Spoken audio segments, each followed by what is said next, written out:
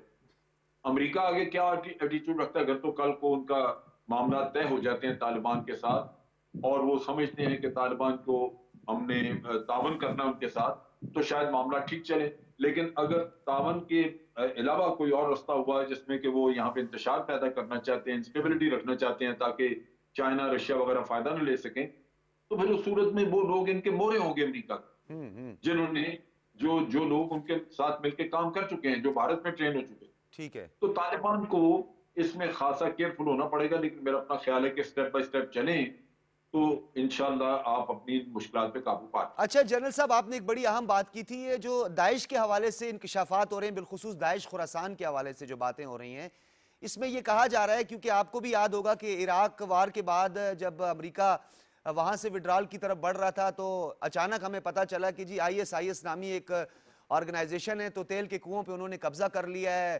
ان کی موجودگی میں, فوج کی پریزنس میں یہ سب کچھ ہوا. اتنے بڑے network, intelligence network, اور آپ کو اسرائیل کا بھی اس میں کردار کے بارے میں آپ بخوبی جانتے ہیں.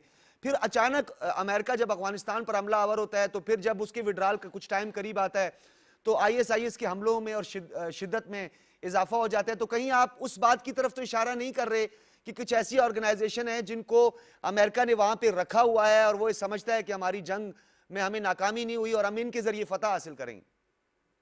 دیکھیے وہاں پہ داعش کا وجود جو اوریجنل داعش ہونی چاہیے, جیسے سیریا میں آئی یا عراق میں آئی, وہ تو تھا نہیں. یہاں پہ ہوا یہ ہے کہ جب داعش نے زور پکڑا عراق میں اور ان کو فتوحات ہونی شروع ہوئی تو مختلف دنیا کے مختلف ملکوں سے, مختلف علاقوں سے لوگوں نے جا کے داعش میں شمولیت کرنا شروع کر دی. سوشل میڈیا کے ذریعے وہ انوائٹ کرتے تھے.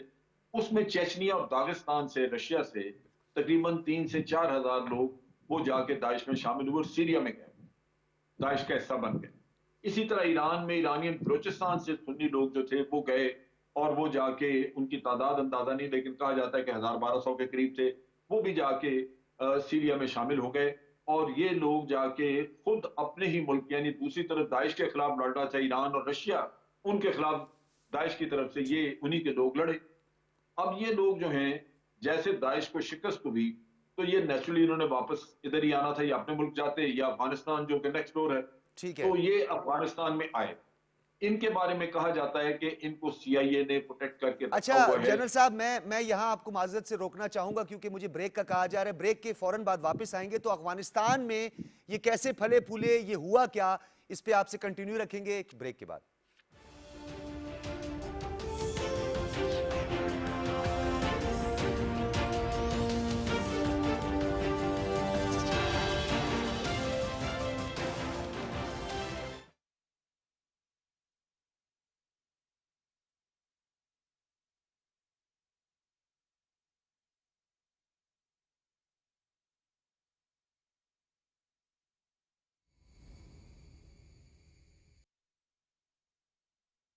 الله أكبر الله أكبر الله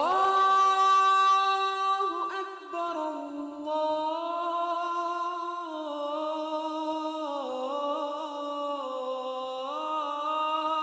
الله أكبر أشهد أن لا إله إلا الله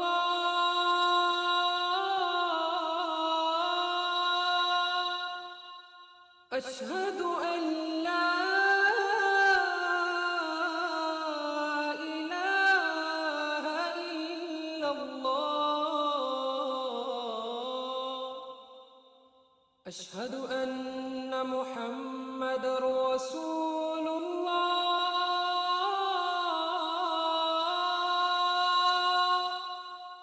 أشهد أن محمد رسول الله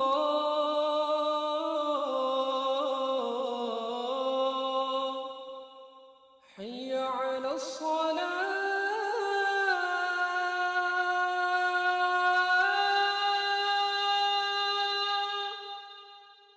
حي على الصلاة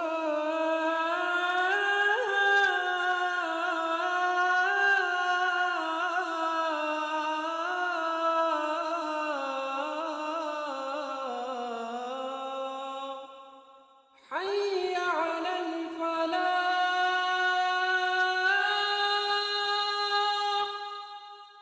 حي على الفلاح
ویلکم بیک ناظرین. ہم بات کر رہے تھے جنرل صاحب، آپ بات کر رہے تھے داعش کے حوالے سے اور افغانستان کے اندر اس کو لاجسٹک، فائنینشیل اور یہ پوری سپورٹ، اس کے پیچھے کون سے عوامل کار فرما ہے، اور خاص طور پر حامد کرزئی نے اس کی ایک دفعہ وضاحت بھی کی تھی، آپ کو یاد ہوگا. جی بالکل. یہ وہ چیپٹر ہے جو کہ سی آئی اے نے کنٹرول کیا، تیار کیا، اور کہا جاتا ہے کہ یہ ایران اور رشیا سینٹرل ایشیا کے خلاف استعمال کرنے کے لیے دونوں سائڈ پہ ان کو پروٹیکٹ کر کے رکھا ہوا ہے، اور یہ کبھی بھی کسی وقت بھی امریکہ اس کو بھی لانچ کر سکتا ہے. دوسری طرف جو خراسان چیپٹر ہے، یہ بھارت نے ترتیب دیا تھا. اس میں کوئی اور لوگ نہیں ہے سوائے اس کے کہ ہمارے ٹی ٹی پی کے لوگ ہیں اس میں، لشکر جھنگوی کے لوگ ہیں اس میں، اور پنجابی طالبان. اس کو یہ خراسان چیپٹر کا نام دے کے تو بھارت نے آرگنائز کیا ان کو، صرف اور صرف پاکستان کے خلاف استعمال کرتے رہے. ٹھیک ہے. اب وہ افغانستان میں بھی جیسے ان کو یوز کرنا چاہیں گے، را یا انڈین ایجنٹس وہ اس کو کر سکیں گے، کیونکہ وہ فنڈنگ ان کی ہے، تیار انہوں نے کروایا، ٹرین وہ کرتے رہے. یہ وہ خراسان چیپٹر ہے جس نے کہ عبداللہ شاہ غازی کراچی، سیمن شریف پہ، اور اسی طرح بلوچستان میں ساحل پہ درگاہوں پہ، یہ مختلف درگاہوں پہ اور شیعہ حضرات کے خلاف یہ حملے کرتے رہے. بالکل. پھر جب داعش جو ہے وہ تھوڑا نیگیٹو سائڈ پہ چلے گئی، رشیا اور ایران نے داعش کے خلاف پہلے وہ ناردرن الائنس کو سپورٹ کر رہے تھے، لیکن پھر انہوں نے طالبان کو سپورٹ کرنا شروع کر دیا صرف داعش کی وجہ سے.